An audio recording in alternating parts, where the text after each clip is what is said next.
겠습니다. 제가 먼저 8절을 봅니다. 마지막으로 말하노니 너희가 다 마음을 같이하여 동정하여 형제를 사랑하며 불쌍히 여기며 겸손하며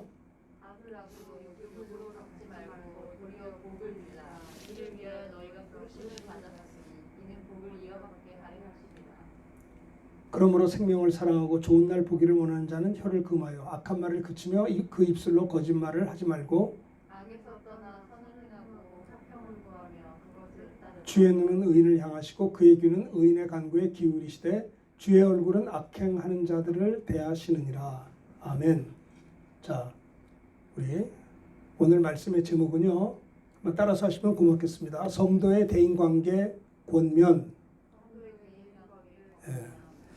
이 베드로전서 3장 8절부터 12절의 말씀은요, 사실 베드로가 이 베드로전서를 쓸 당시는 굉장히 초대교회가 박해가 많아서 성도들이 흩어지고 예루살렘에서 유대 땅으로 사마리아 땅으로 흩어지는 이런 박해와 핍박이 많은, 더더군다나 스데반 집사님의 순교 같은 일도 있어가지고 이게 막 복음이 사람들이 흩어짐으로 말미암아 복음이 이제 예루살렘뿐만 아니라 유대 땅으로 사마리아로 흩어지게 되는 것이죠. 그래서 이제 베드로 사도는 사실 AD 66년경에 순교를 하게 됩니다. 베드로가 순교하기 바로 직전, 로마의 네로 왕 후반기죠. 그러니까 이 베드로 전서 후서는 사도 베드로의 어떤 유언적 메시지, 종말론적인 메시지, 이런 것입니다. 신앙생활은 이제 하나님과의 관계, 사람과의 관계, 이렇게 말할 수 있겠죠. 베드로전서는 고난을 배경으로 복음 때문에 박해로 흩어진 형제들에게 쓴 편지고, 베드로가 말이죠, 말세를 만난 성도들을 위로하고 소망을 주기 위한 글인 것이죠. 베드로 사도는 이 8절에 보면 마지막으로 말하노니 너희가 다 마음을 같이하여, 그러니까 이 대인관계에 있어서 첫 번째 베드로의 권면은 뭐냐면 서로 한 마음을 가지라는 거예요. 서로 한 마음을 가지고 마음을 같이 하라는 뜻이죠. 자, 8절을 보면 한번 따라합시다. 마지막으로 말하노니 너희가 다 마음을 같이 하여. 베드로는 정말 이 유언적인 메시지 같은 이 베드로전서 3장 내용을 통해서 마지막으로 말한다. 너희가 다 마음을 같이 해야 된다. 성도들이 한 마음이 되어야 되는 것을 강조하고 있는 것입니다. 마음을 같이 한다라는 말은요, 헬라어로 호모프론이라는 말이에요. 호모프론. 호모라는 말은 하나라는 뜻이고요. 프론, 이거는 기본형이 프렌인데 감정, 정신, 지혜, 이런 뜻입니다. 그러니까 하나의 감정, 하나의 마음, 하나의 정신, 하나의 뜻, 또 하나의 지혜, 하나의 생각, 성도들이 한 마음, 한 뜻, 한 생각, 성도들끼리 한 마음이 되어야 될 것을 베드로는 강하게, 대인관계에서 첫 번째는 성도들끼리 한 마음이 되어야 된다는 것을 이야기하고 있는 것이죠. 사실 참 우리가 한 마음이 된다는 것이 쉽지 않은 것이, 교회는 뭐 빈부귀천, 남녀노소, 성장 배경이 다 달라요. 고향도 다르고 성장 배경도 다 다르고, 그러니까 사실은 이게 이런 분들이 이렇게 예수 믿는 것 때문에 모여가지고 한 마음이 된다는 것이 쉬운 것 같아도 이게 어려운 것입니다. 평생을 다른 환경 속에서 살다가 남자 여자가 결혼해서 가정을 이루고도 갈등이 있잖아요. 부부간에도 갈등이 있을 수가 있고, 심지어는 내가 낳은 자녀들도 부모와 자식 간에도 이 한 마음이 돼야 되는데 그러지 못하는 경우도 얼마나 많습니까? 형제 간에도, 자매 간에도 이렇게 정말 하나가 된다는 것이 말처럼 그렇게 쉬운 것은 아님을 보게 되죠. 특별히 우리가 이제 주 안에서 한 마음을 품는 것이 참 귀한 일인데, 사탄이, 마귀가 헬라어로 보면 디아볼로스예요. 디아볼로스. 디아라는 말은 분리한다, separate. 볼로스라는 말은 파괴한다, 그런 뜻이에요. 그러니까 마귀가 디아볼로스, 분리해서 파괴한다. 그러니까 사탄이 역사하면 하나님과 인간 사이를 떨어뜨려 가지고 우리 영혼을 파괴하고요. 마귀가 역사하면 사람과 사람 사이를 이간해 가지고 관계를 깨뜨립니다. 그리고 또 마귀는, 디아볼로스는 사람의 영혼과 육체를 분리해서 죽여요. 요한복음 10장 10절에 보면 도적이 오는 것은 도둑질하고 죽이고 멸망시키는 것이요 그랬어요. 마귀가 왜, 보세요. 아직 주님이 재림하지 않으셨어요. 재림하지 않았기 때문에 이 세상에 문제가 많은 거예요. 주님이 재림하면 끝나는 겁니다. 주님이 재림하면 고생도 없어요. 주님이 재림하면 무슨 질병이 있겠어요? 죄가 있겠어요? 갈등이 있겠어요? 무슨 돈 벌려고 애를 쓸 게. 주님 재림하면 우리는 들림받아서 새하늘과 새 땅, 하나님 나라에 들어가는 겁니다. 그러니까 주님이 재림하지 않았습니다. 아직까지. 이제 앞으로 재림하실 거죠. 그런데 마귀가 어때요? 주님이 재림하면 마귀는 뭐예요? 지옥 갑니다. 근데 아직 주님이 재림하지 않았기 때문에 마귀는 뭐하고 있어요? 두루 다니며 삼키르자를 찾는다고 그랬어요. 너희 대적 원수 마귀는 두루 다니며 삼킬자를 찾나니 근신하라 깨어라 그랬어요. 예수님도 너희들이 시험에 들지 않도록 깨어서 기도하라. 마음은 온유한데 육신이 약하지 않느냐. 그러니까 깨어 기도하지 않으면 시험 들 수 있는 가능성이 있다라는 거예요. 천하장사가 없어요. 우리가 과거에 아무리 신앙생활 잘했어도 오늘 깨어 기도해야 되는 겁니다. 어저께까지 우리가 식사를 잘했으면 어저께까지 좋은 거예요. 어제 잘 식사를 했어도 오늘 아침 또 식사를 해야 힘이 나는 거 아니겠습니까? 마찬가지로 어제까지 기도 많이 하고 승리생활하고 성령 충만하고 신앙생활 잘했어도 오늘 다시 또 기도해야 되고 또 우리가 말씀을 먹어야 되는 것이죠. 왜냐?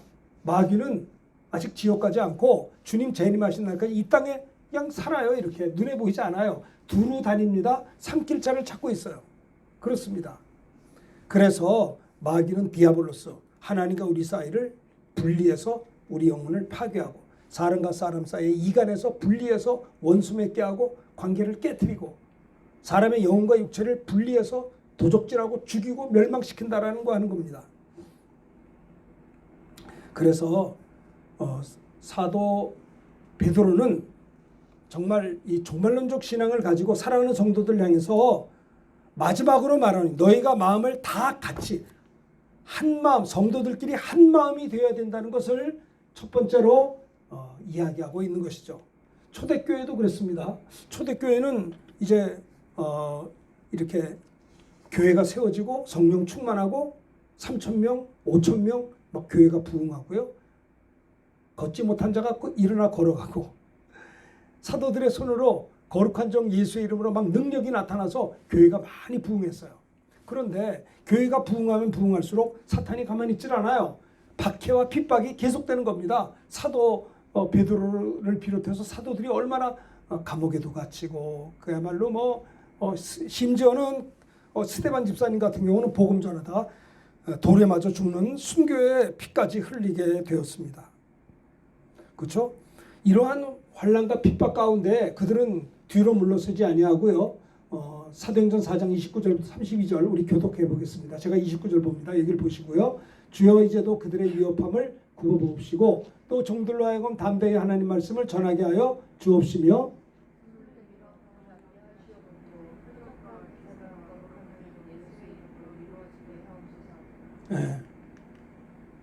빌기를 다음에 모인 곳이 진동하더니 무리가 다 성령이 충만하여 담대히 하나님 말씀을 전하니라. 믿는 무리가 한 마음과 한 뜻이 되어 모든 물건을 서로 통용하고 자기 재물을 조금이라도 자기 것으로 없더라. 자, 기도를 다 하고 나니까 왜 기도해요? 힘드니까 기도하는 거예요. 왜 기도했어요? 박해가 심하니까. 네? 그래서 그들은 주여 저들의 위협함을 보시옵소서. 종들로 하여금 두려워하지 않게 하시고 담대히 말씀을 전하게 해주시고 우리가 위축되지 않고 복음만 전하는 것이 아니라 손을 내밀어 병을 낫게 하시고 표적과 기사가 거룩한 종 예수의 이름으로 이루어지게 해주세요라고 그들은 환난과 박해 속에서 다시 모여서 뜨겁게 기도했는데 기도가 마칠 즈음에 빌기를 다할 때 모인 곳이 진동했다는 거예요. 얼마나 기도가 충만하고 성령이 충만하게 기도했던지 모인 곳이 진동했던 것이에요. 그래서 무리가 다 성령에 충만해져서 두려움과 어둠이 떠나가고 담대히 하나님 말씀을 전하게 됐던 것입니다. 은혜 받고 성령 충만하고 복음 전하니까 32절에 어떤 일이 생겼나요? 믿는 무리가 한 마음과 한 뜻이 됐다는 거예요. 자, 우리가 한 마음이 된다는 거, 교회가 성도들끼리 한 마음이 된다는 거 다 누가 몰라요? 근데 한 마음이 언제 되느냐? 은혜가 충만할 때, 성령이 충만할 때, 이럴 때 믿는 무리가 한 마음이 되었다는 것을 사도행전 4장 32절에는 말씀하고 있는 것이죠. 자, 빌립 집사님도 사마리아에 내려가서 복음을 전했습니다. 흩어졌어요. 박해와 핍박 때문에 사도행전 8장에 보면 흩어진 자들이 두루다니며 복음의 말씀을 전했는데 빌립 집사님은 사마리아 성에 내려가 그리스도를 백성에게 전파합니다. 많은 사람들이 빌립의 메시지를 듣고 행하는 표적도 보고 그 다음에 말씀을 듣고 예수 믿고 또 빌립이 행하는 능력과 표적을 보고 어땠어요? 그 무리들이 한 마음이 되었다는 거예요. 한 마음으로 빌립이 하는 일을 따르더라. 빌립이 말입니다. 복음만 전한 게 아니에요. 복음 전하고 예수 믿은 것뿐만이 아니라 구원받은 다음에 많은 사람에게 붙었던 더러운 귀신들이 크게 소리 지르며 나가고 많은 중풍병자가 나았어요. 못 걷는 자가 나았어요. 그러니 큰 기쁨이 넘쳤죠. 그렇기 때문에 은혜 받으니까는 6절에 뭐래요? 무리가 빌립의 말도 듣고 행하는 표적도 보고 한 마음이 됐다는 거예요. 그러니까 성도들끼리 한 마음이 되기 위해서는 은혜를 받으셔야 돼요. 은혜 받고 충만해야 하나가 된다라고 하는 것입니다. 예수님도 기도하실 때 하나가 되게 해달라고 기도했죠. 자, 그리고 우리 빌립보 2장 1절부터 4절에 보면 그러므로 그리스도 안에 무슨 권면이나 사랑에 무슨 위로나 성령의 무슨 교제나 긍휼이나 자비가 있거든 따라합시다. 마음을 같이하여 같은 사랑을 가지고 뜻을 합하여 한 마음을 품어. 네. 빌립보서 2장 2절에 보면 마음을 같이하여 같은 사랑을 가지고 뜻을 합하여 한 마음을 품으라 그랬어요. 이것이 교회인 것입니다. 이것이 성도의 대인관계의 첫 번째예요. 베드로는 성도들을 향해 대인관계를 어떻게 권면했느냐? 마음을 같이 해야 된다. 성도들끼리는 한 마음이 되어야 된다라는 것이죠. 한 마음이 되어야 된다. 아무 일에나 다툼이나 허용을 하지 말고 겸손한 마음으로 자기보다 남을 낮게 여기고 자기 일을 돌아볼 뿐더러 다른 사람의 일을 돌아보아 나의 기쁨을 충만하게 하라. 마음을 같이하여 같은 사랑을 가지고 뜻을 합하여 한 마음을 품으라. 빌립보 2장 말씀인 것이죠. 하나가 된다는 것은 대단히 중요한 것입니다. 그렇죠? 전도서 4장에도 보면요. 9절에 보면 두 사람이 한 사람보다 나으면 그들이 수고함으로 좋은 상을 얻을 것임이라. 혹시 그들이 넘어지면 하나가 그 동물을 붙들어 일으켜리와 홀로 있어 넘어지고 붙들어 일으킬 자가 없는 자에게는 화가 있으리라. 그래요. 그래서 이런 얘기를 해요. 예전에 그런 얘기가 있었어요. 교인 하나가 등록을 하면 그 교회에 정착하려면 6명 정도 친구를 사귀면 정착을 한대요. 그러니까 처음 예수 믿는 사람들이 이제 새신자잖아요. 새신자가 그 교회에 와서 정착을 하기 위해서는 6명의 친구가 필요하대요. 그래서 네트워크가 있어서 그래서 넘어지면 손잡아줄 친구가 있어야 된다는 거예요. 예전에 한국교회도 무슨 바나바 교육이니 뭐 그런 거 한 것이 그런 내용입니다. 보니까 혼자 무교회주의자는 우찌무라간조 일본의 그 우찌무라 무교회주의자는 성경적인 것이 아니에요. 주님의 몸된 교회 지체인 것입니다. 그러니까 교회는요 서로 이렇게 연결되어 있다라고 하는 것이에요. 두 사람이 한 사람보다 낫습니다. 그들이 수고함으로 좋은 상을 얻을 것입니다. 혹시 그들이 넘어지면 하나가 동물을 붙들어 일으켜거니와 홀로 있어 넘어지고 붙들어 일으킬 자가 없는 자에게는 화가 있으리라. 저는 그런 생각해요. 우리 청년들도 여러분들이 믿음의 친구가 좀 있었으면 좋겠어요. 믿음의 친구. 교회가 좀 사이즈가 작으면 성도의 교제 폭이 많지가 않잖아요. 청년회가 많아야 되는데 많지 않아요. 성도의 교제할 게 별로 없어요. 그러니까 되게 작은 교회들은 목사님이나 사모님이나 교육자들하고 이렇게 관계를 가져서 이렇게 교제를 합니다. 그렇죠? 큰 교회 같은 경우는 담임 목사님 만나는 것이 뭐 담임 목사님이 안 만나주려고 안 만나는 게 아니라 워낙 하시는 일이 많다 보니까는 차례가 오지 않죠. 어쩔 수 없는 것이죠. 뭐 어쨌든 간에 교회가 크든 작든 우리에게는 뭐가 필요해요? 동역자가 있어야 된다는 거예요. 그것이 내 선배일 수도 있고 동료일 수도 있고 후배일 수도 있고 그것이 우리 교회 목사님일 수도 있고 사모님일 수도 있고 전도사님일 수도 있는 거예요. 혼자 신앙생활하는 사람은 넘어지면 붙잡아 줄 사람이 없다라는 겁니다. 하나가 된다는 것은 대단히 중요하다는 거예요. 두 사람이 함께 누우면 따뜻하거니와 한 사람이 어찌 따뜻하랴. 한 사람이면 패하겠거니와 두 사람이면 맞설 수 있나니 세 겹줄은 쉽게 끊어지지 아니하느니라. 우리가 신앙생활할 때 대인관계에 가장 중요한 게 뭐냐? 성도들 간에 한 마음이 되어야 된다. 같은 마음을 품어야 된다는 것을 지금 제가 말씀을 드린 것입니다. 그건 신앙생활은요. 하나님 사랑, 이웃 사랑이에요. 하나님을 사랑하라는 겁니다. 그 10계명이 뭡니까? 대신계명, 대인계명. 10계명은 하나님 사랑하라는 계명이에요. 1계명부터 4계명까지는 나 이외에 다른 신을 내게 두지 말지니라. 하나님을 사랑하는 자는요. 하나님 이외에 다른 신을 두지 않아요. 하나님을 사랑하기 때문에 우상 숭배하지 않습니다. 여러분, 하나님보다 다른 거 더 사랑하면 그게 우상이에요. 하나님보다 나를 더 사랑해? 그건 내가 우상이에요. 하나님보다 어떤 사람을 사랑한다. 그게 우상이에요.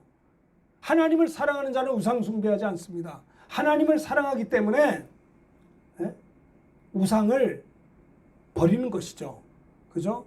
하나님보다 물질을 사랑하면 물질이 우상이 될 수가 있고요. 하나님보다 세상 쾌락을 사랑하면 그것이 우상이 될 수가 있는 것입니다. 하나님보다 명예를 더 사랑하면 그것이 우상이 될 수 있어요. 하나님을 사랑하는 자는 대신계명, 나 우상 숭배하지 말지니라. 우상 숭배하지 말지니라. 피조물을 신격화하지 말라는 것이에요. 세 번째 계명도 역시 마찬가지입니다. 하나님을 사랑하는 자는 하나님의 이름을 망령되이 일컫지 않는다라고 하는 겁니다. 하나님의 이름을 망령되이 일컫지 않는다. 하나님을 사랑하는 자는 안식일을 기억하여 거룩히 지키는 것이다. 이 말이에요. 하나님을 사랑하기 때문에 하나님만을 경배하지 하나님 이외에 다른 신을 내게 두지 않는다라는 겁니다. 그러니까 신앙생활이 뭐냐? 대신계명, 대인계명. 하나님 사랑, 이웃 사랑이에요. 하나님 사랑은 1계명부터 4계명까지고요. 하나님을 사랑하는 자는 또 이웃을 사랑하라. 약속 있는 첫 번째 대인계명은 뭐냐? 주 안에서 내 부모를 공경하라는 겁니다. 이것이 약속 있는 첫 번째 대인계명이니 이는 내가 땅에서 잘되고 장수하리라. 하나님을 사랑한다면 주 안에서 부모를 공경하는 거 해야 된다는 거예요. 하나님을 사랑하기 때문에 살인하지 말라는 거예요. 아이고 내가 언제 살인했습니까? 성경은 말합니다. 형제를 미워하는 것도 살인이라고 했어요. 형제를 사랑하지 아니하는 것도 살인이라고 했어요. 하나님을 사랑하는 자가 어떻게 살인할 수 있겠냐 이 말이에요. 하나님을 사랑하는 자가 어떻게 간음을 합니까? 난 간음하지 않았습니까? 자매를 보고 음욕을 품는 것도 이 마음에 간음했다는 거예요. 그러니까 하나님을 사랑하기 때문에 간음하지 않는 것입니다. 하나님을 사랑하지 않기 때문에 도둑질하지 않는 것입니다. 하나님을 사랑하기 때문에 거짓 증거하지 않는 것입니다. 하나님을 사랑하는 자는 탐내지 않습니다. 그러니까 신앙생활은 두 가지예요. 하나님 사랑, 이웃 사랑. 대신계명, 대인계명. 그죠? 그러니까 하나님과의 관계, 하나님을 사랑해야 되는 겁니다. 하나님을 사랑한 자는 이웃도 사랑하는데 특별히 사도 베드로는 너희는 마음을 다 같이 하라. 성도들끼리 한 마음이 되어야 된다는 것을 이야기하고 있는 것이에요. 저도 예전에 교회를 개척할 때 교회가 많이 부흥했었습니다. 그런데 교인들끼리 이렇게 다툼이 생기더라고요. 그러니까 너무 빨리 교회가 부흥하니까 이게 기존적으로 오래된 교회는 서로를 이해를 많이 하는데 예전에 제가 군목제대하고 교회 개척할 때 갑자기 교회가 성장하니까 교회가 갑자기 커진 거예요. 그러니까 성도들도 서로 친하지가 않은데 교회는 막 100명, 150명 모이는 거예요. 그러니까는 서로 잘 모르니까 오해도 하고 하나가 되는 게 쉬운 게 아니에요. 목사님들 마음은 하나가 되면 좋죠. 아니 세상에 부모님도 마찬가지예요. 부모님들도 형제가 많으면 형제들끼리 서로 우애하고 사랑하면 좋은데 형제들끼리 다투면 부모님 마음이 어떻겠어요? 생각을 해보세요. 하물며 하나님 아버지께서도 마찬가지다라고 하는 겁니다. 그래요. 그래서 저도 우리도 집안이 5남매인데 5남매니까 얼마나 갈등이 많았겠어요. 그런데 사실 부모를 공경하는 사람은요 적어도 부모 앞에서 형제들끼리 싸우는 거 안 보여줍니다. 난 그래요. 형제들 간에 다툼이 있는데 부모 앞에서 다투는 사람은 예의가 없는 것 같아. 예의가. 아니 형제들 간에 다툴 때 그 모습을 부모님이 얼마나 마음이 아프겠어요.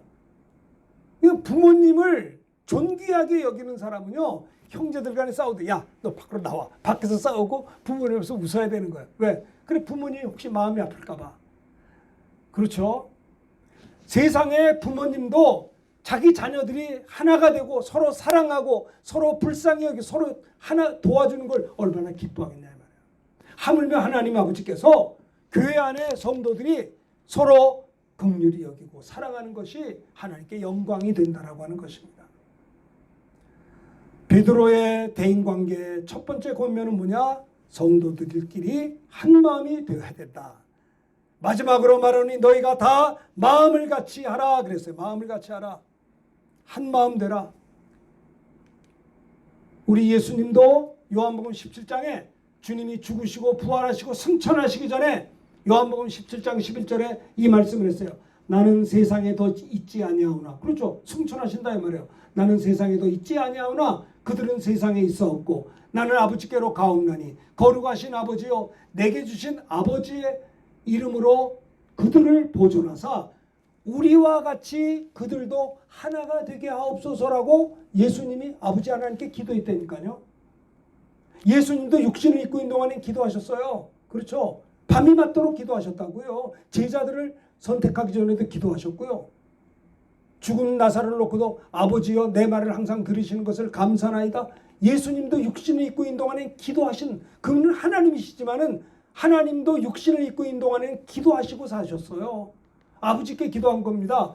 주님이 이제 좀 있으면 승천한단 말입니다. 내가 세상에 더 있지 아니하오나 저들은 세상에 있고요. 내가 아버지께로 가옵나니 거룩하신 아버지요 내게 주신 아버지 이름으로 예수의 이름으로 저들을 보존하사 우리가 하나 된 것처럼 그들도 하나가 되게 해달라고 11절에 기도했잖아요.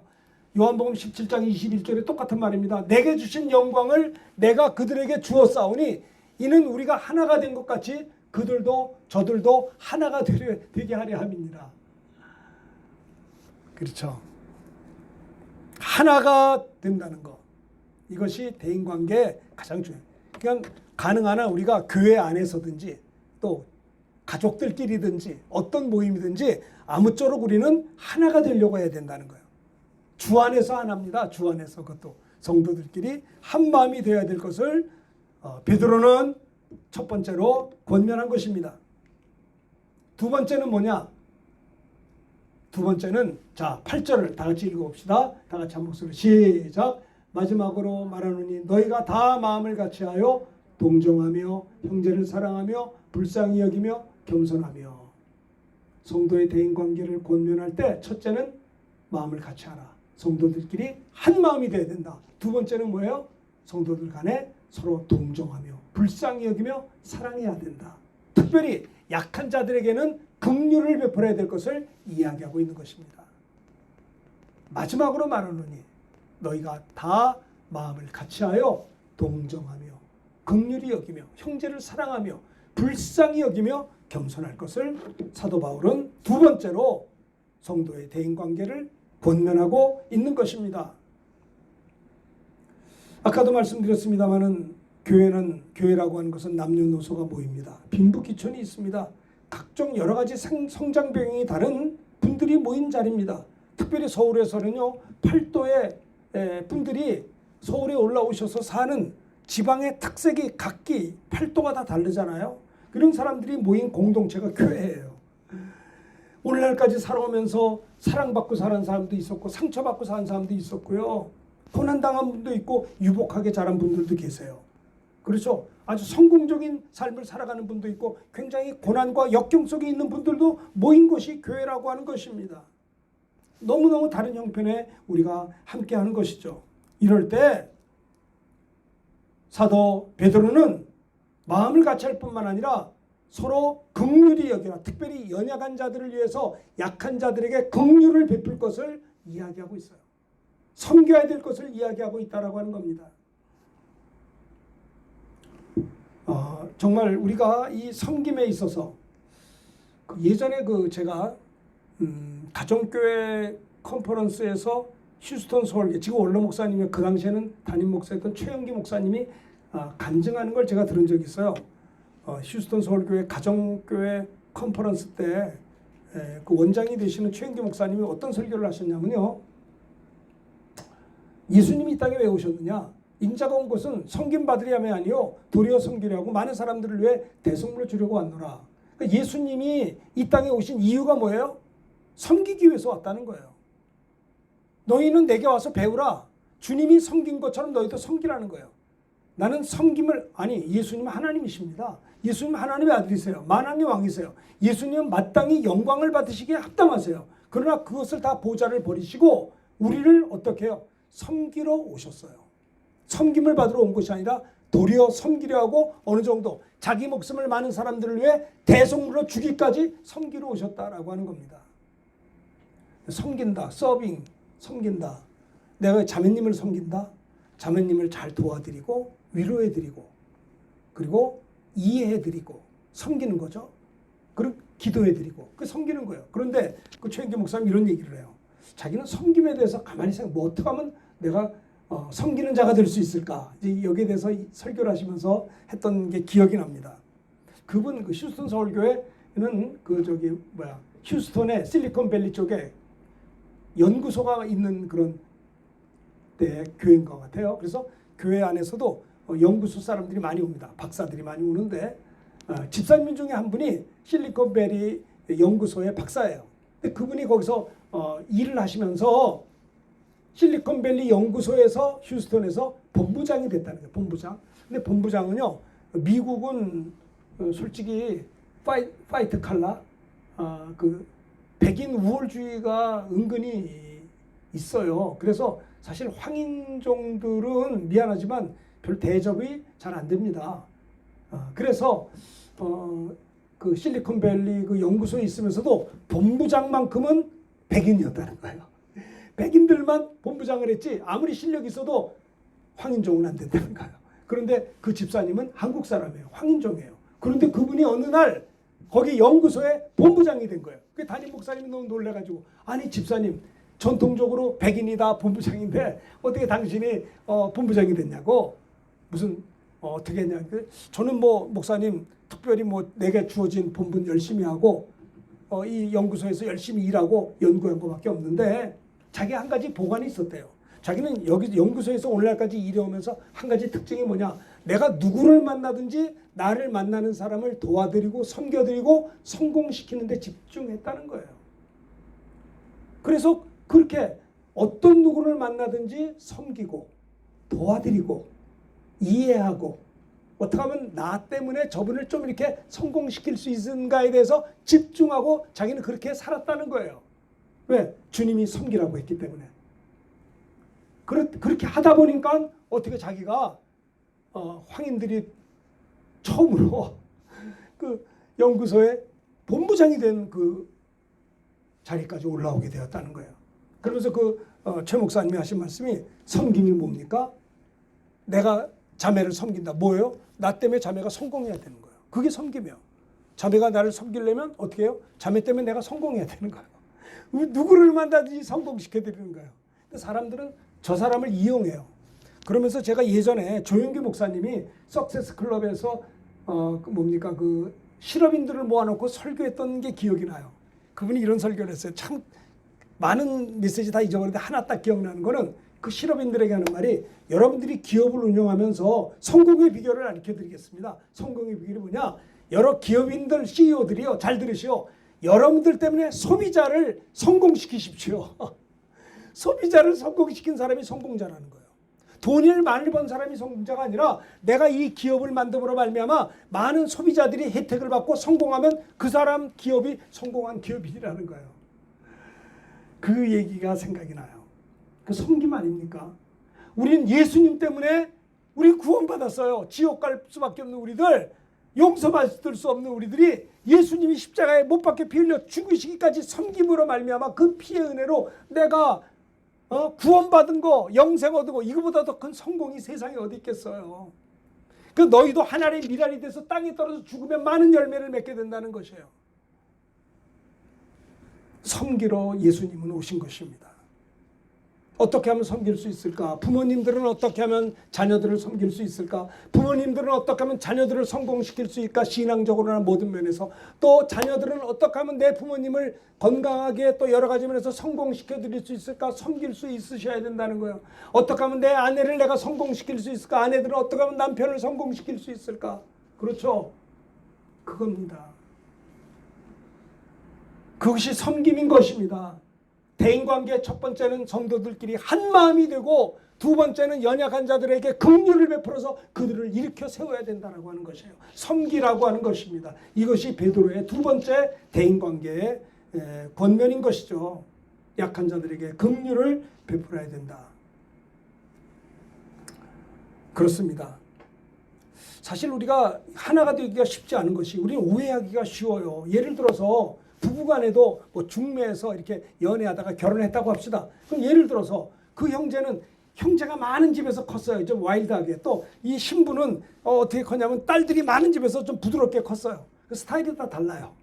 그럼 서로 문화가 다르기 때문에 연애할 때는 그냥 가요. 아무것도 없어. 다 좋으니까. 근데 일단 결혼하고 나면 자기 스타일이 나온단 말이에요. 문화가 다르니까. 그러니까는 이게 하나가 된다는 게 쉬운 게 아니에요.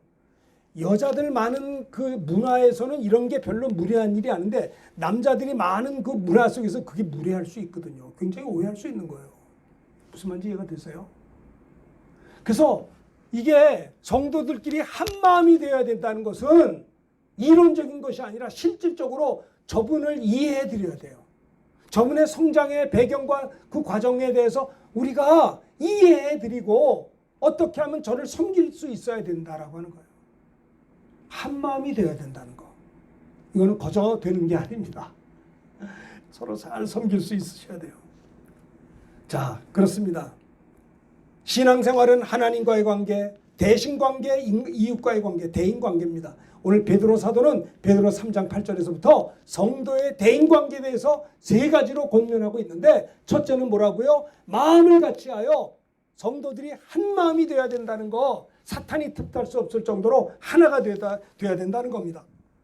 두 번째는 서로 동정하며 사랑하며 불쌍히 여기며 겸손하며, 서로를 불쌍히 여기며 사랑하라, 동정하며 사랑하라.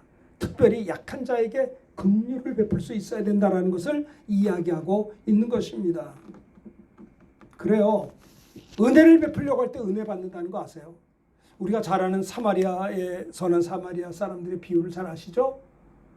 예수님이 누가복음 10장에 보면 어떤 사람이 예루살렘에서 여리고로 내려가다가 강도를 만났습니다.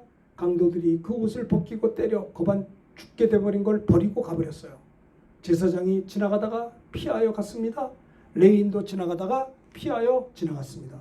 근데 사람들에게 손가락질 받는 사마리아 사람은 여행하는 중에 거기 이르러 그를 보고 불쌍히 여겨 가까이 가서 기름과 포도주를 그 상처에 붓고 싸매고 자기 짐승에 태워 주막으로 데려가 가서 돈을 보아 주었습니다. 거기서 끝나지 않았어요. 계속해서 그 이튿날, 그 다음날 그가 주막 여관 주인에게 데나리온 2를 또 줬습니다. 이 사람을 돌봐주시오. 비용이 만약에 더 들면 내가 갔다가 돌아오는 길에 갚을 겁니다. 하면서 주님이 그들에게 말씀합니다. 이 세 사람 중에 내 생각에는 누가 강도 만난 자의 이웃이냐 하니까 자비를 베푼 자이냐. 예수님이 그들에게 말합니다. 가서 너도 이와 같이 하라. 우리 주님은요, 거반 죽게 된 불쌍한 사람들을 외면하지 않게 되기를 바랍니다. 바라는 것입니다. 여러분, 사실 솔직히 예수 믿지 않는 사람들은요, 강도에게 만나서 거반 죽어버린 자예요. 주님 오시면 지옥 갈 자예요. 가만 놔두면, 우리 예수 믿는 사람들이 코로나라고 해서 전도도 안 하고 피하여 가버리면 저들은 마귀에게 거반 맞아서 죽게 된 저들, 지옥 갈 수밖에 없는 저들, 우리 믿는 자들이 아유 코로나인데 이게 뭐 몸이 굳어가지고 그냥 피해가, 전도도 안 하고 다 피해가, 못 본 척해, 이러면 어떻게 되겠냐 이 말이에요. 우리가 죽어가는 자들, 육신적으로만 영적으로 죽어가는 불쌍한 영혼들을 향해서 선한 사마리아 사람처럼 긍휼을 베풀 수 있어야 된다는 거예요. 예전에 제가 교회를 개척해서 예전에 우리 목동에서 있을 때요, 그 고아원을 간 적이 있어요. 어떤 집사님, 우리 고아원 갑시다. 그래요, 갑시다. 그분이 헌금을 많이 해줬어요. 그래서 고아원 가는데 뭐 이렇게 짤 수는 있지. 무슨 이렇게 세탁기 같은 것도 사고 뭐 원하는 게 있다 해서 떡도 준비하고 해서 이 고아원에 갔어요. 가가지고 선물도 주고 예배도 드리고 또 거기 학생들하고 우리 중고등부 학생들하고 밖에 나가서 농구도 하고 그리고 저녁이 돼가지고 그 고아원에서 끝나서 교회로 돌아왔어요. 돌아왔는데 사실 그래 남을 도울 때에는 나도 모르게 마음에 우쭐한 마음이 생겨요. 나는 저 사람 도우는 사람 이런 생각이 드는 거예요. 인간에게는. 그런데 보세요. 재밌는 거 뭐냐. 분명히 우리가 그 고아원에 갈 때는 여러 가지 음식도 준비하고 선물도 준비하고 떡도 준비하고 이래가지고 은혜를 베풀러 간다 이런 마음을 가졌는데 돌아올 때는 우리가 은혜를 베푼 게 아니라 은혜를 받고 왔어요.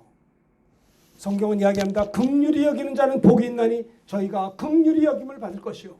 내가 이웃을 긍휼히 여기는 자가 복이 있습니다. 내가 형제를 긍휼히 여기는 자가 무슨 복이야? 하나님이 나를 긍휼히 여겨준다는 거예요. 주님이 내가 형제를 용서하면요. 주님도 나를 용서해요. 내가 저 형제를 사랑하면 주님은 나를 더 사랑한다니까요. 긍휼을 베푸는 자가 복이 있습니다. 하나님이 그들에게 긍휼을 주신다는 거예요. 야고보 사도는요. 말과 혀로만 사랑하지 말라. 행함과 진실이 없는 것은 죽은 믿음이라고 그랬어요. 행함이 없는 믿음은 죽은 믿음이라. 그렇습니다. 대인관계의 첫 번째는 우리가 성도들끼리 하나가 되어야 되고요. 연약한 자들에게 긍휼을 베푸. 내가 누구를 섬길 사람 없는가? 내가 누구를 도울 사람이 없는가? 내가 누구를 위해서 기도해 드려야 되는가? 이렇게 우리가 찾을 수 있어야 돼요. 사업하는 사람들이 돈을 많이 벌고 열심히 법니다. 그 뭐 하려고 그래요? 하나님께 그 받아서 뭐예요? 베푸는 거예요. 주의 사랑 나누는 것입니다. 약한 자에게 긍휼을 베풀어야 한다는 거예요.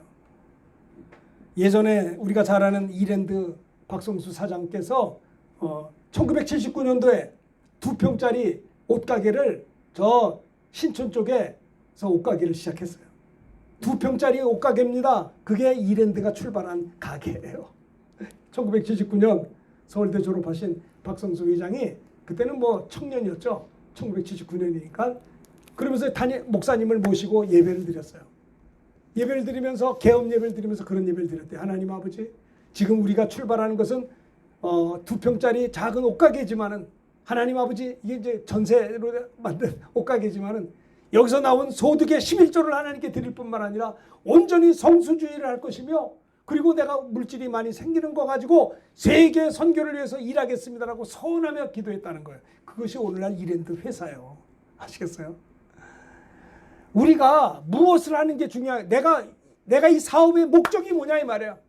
내가 이 일을 하는 이유가 뭐냐 이 말이에요. 내가 왜 이 땅에 살아야 되냐 이 말이에요. 내가 어제까지 살았는데 오늘 또 살아요. 오늘 내가 왜 살아야 되냐 이 말이에요. 우리가 믿음으로 살아야 되는 것이고 우리가요 먹든지 마시든지 뭐라든지 다 하나님의 영광을 위해서 하지 않으면 그 시간은 잃어버리는 시간이고 낭비하는 시간 아닙니까? 그렇지 않아요? 여러분 이 땅에 하나님이 여러분들을 왜 이 땅에 보내주셨다고 생각하세요? 여러분이 이 땅에 왜 존재합니까? 하나님이 여러분을 통해서 무엇하기 원하세요? 생각해보세요. 우리는 은혜 받은 자입니다.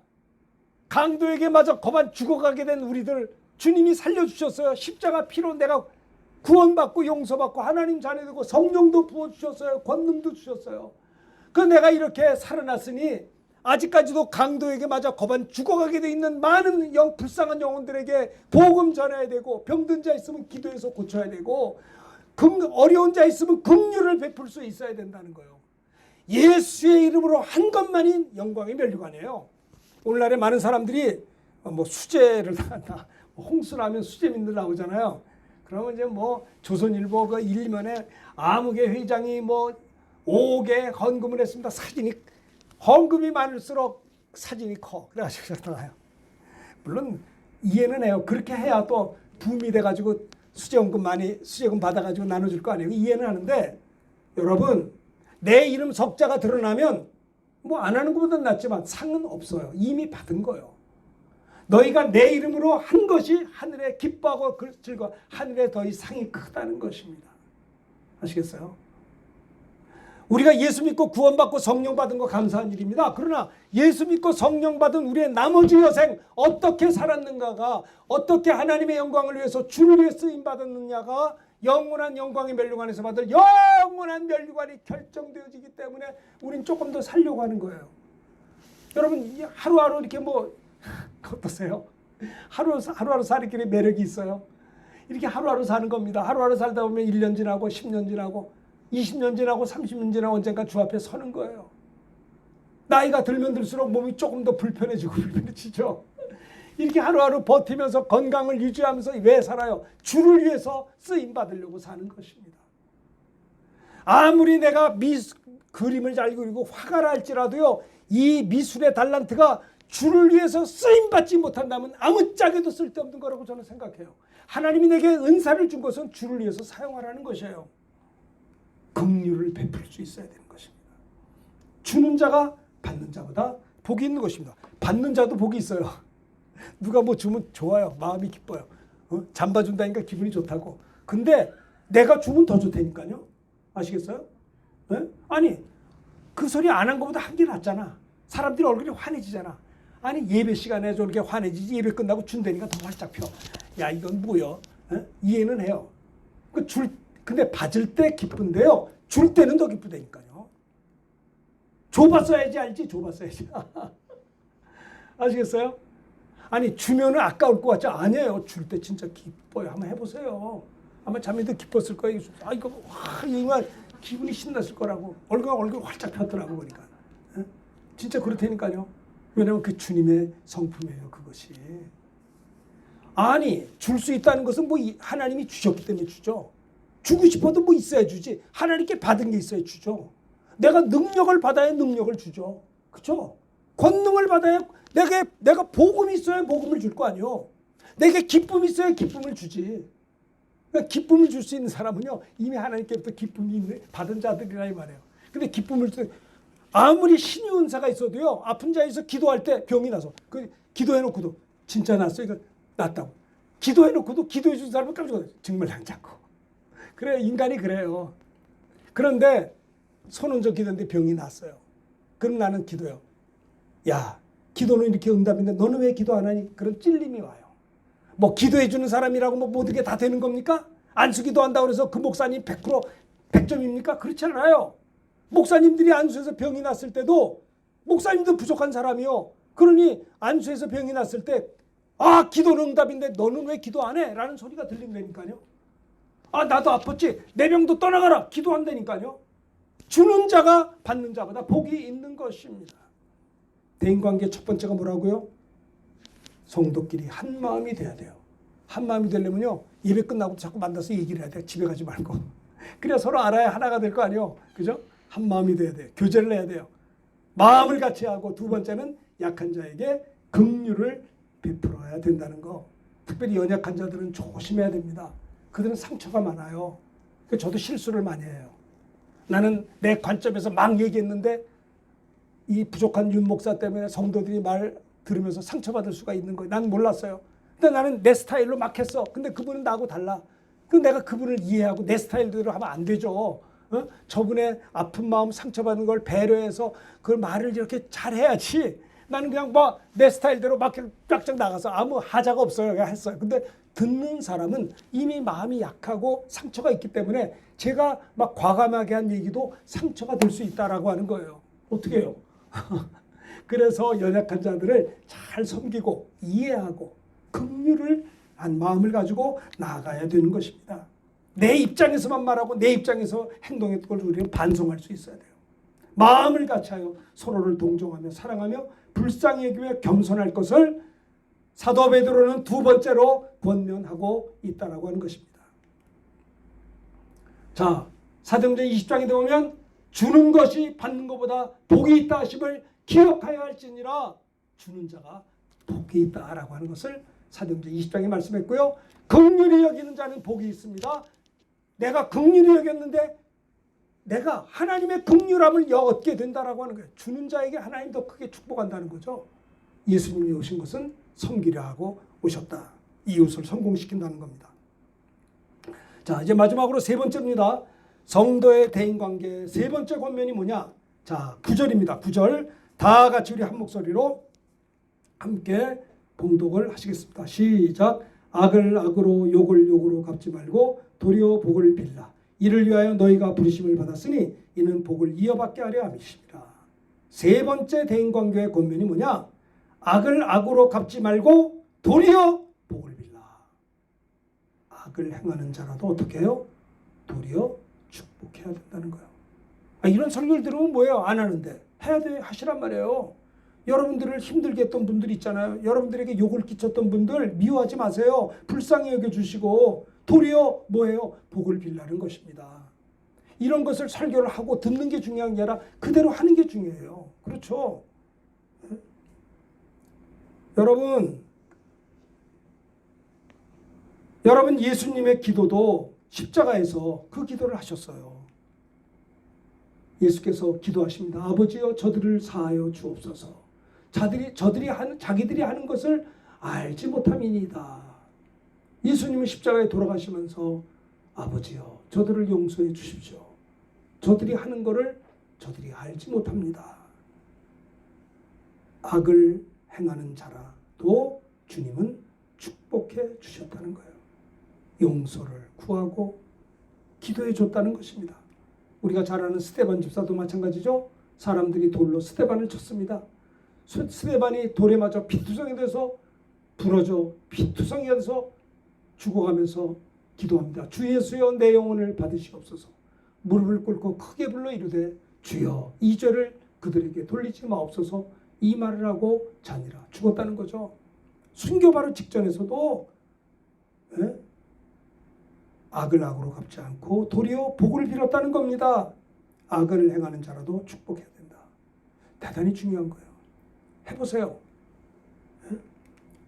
자, 로마서 12장 14절 21절 교독합시다. 자, 보시고 크게 요거하고 이제 마무리하겠습니다. 너희를 박해하는 자를 축복하라. 축복하고 저주하지 말라. 서로 마음을 같이하여 높은 데 마음을 두지 말고 도리어 낮은 데 처하며 스스로 지혜 있는 채 하지 말라. 할 수 있거든 너희로서는 모든 사람과 더불어 화목하라.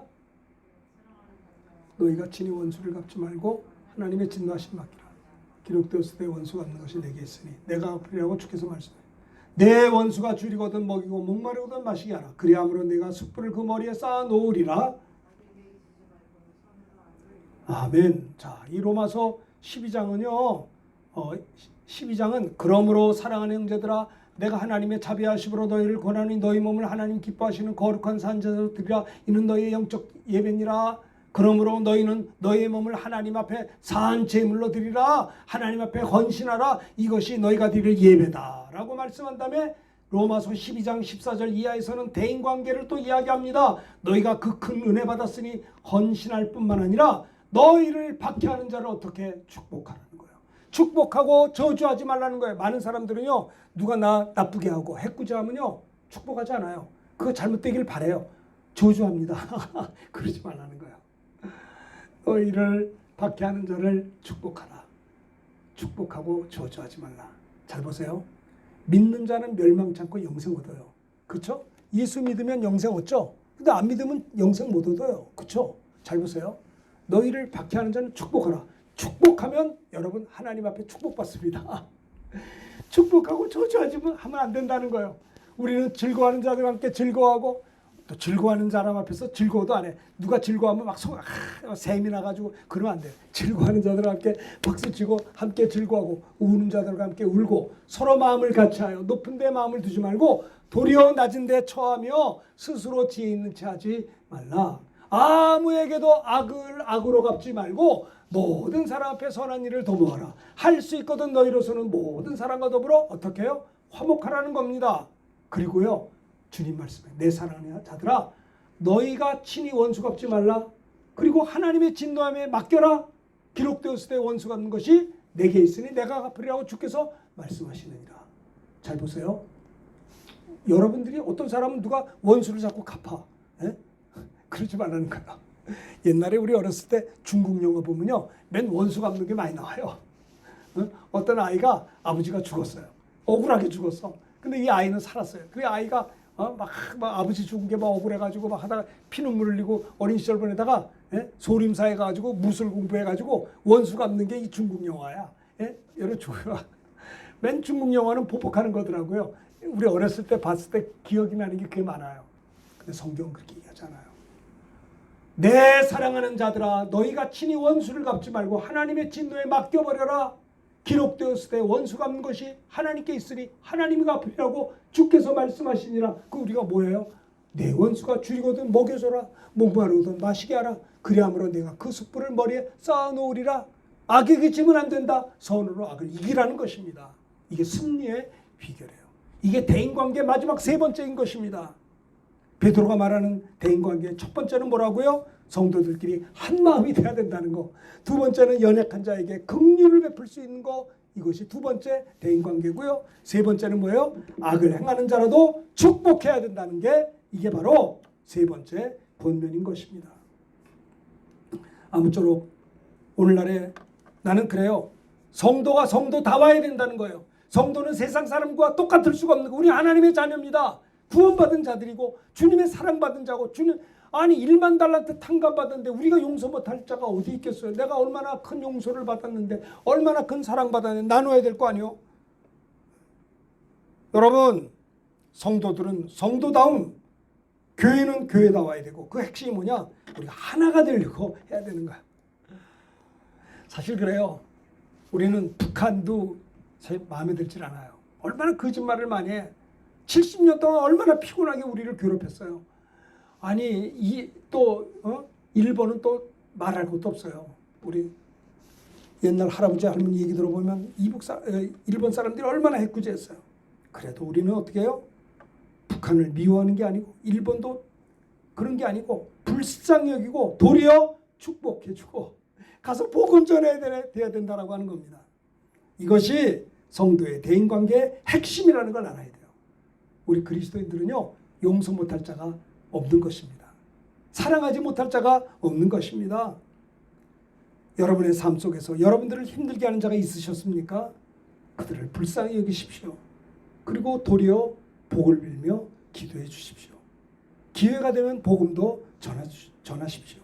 그것이 그리스도인다운 그리스도인으로서의 회복인 것입니다.